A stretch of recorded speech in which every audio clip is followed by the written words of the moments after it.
Welcome to Sweet Life Beat Life. We hope this video helps. First, update both your PS app and console software before starting. This ensures compatibility and reduces pairing errors. Next, make sure your phone and console share the same 5 GHz Wi-Fi network. Using 5 GHz improves connection stability and reduces lag. Sign in to the same PlayStation Network account on both devices.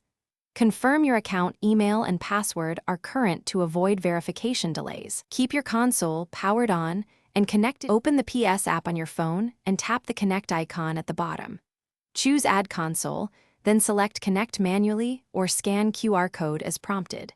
If you scan, point your phone camera at the console QR code shown on screen. Alternatively, choose Search for Consoles to find your console automatically on the same network.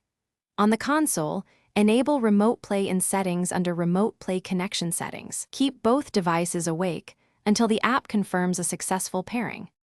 After pairing, use Remote Play for streaming to your phone and for second screen features.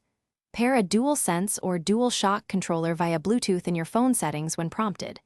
If you experience lag, switch to 5 GHz Wi-Fi or move both devices closer to the router.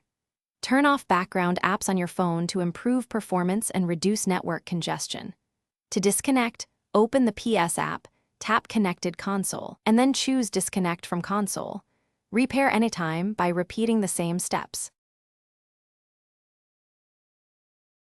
Thanks for watching. Consider subscribing if we helped you.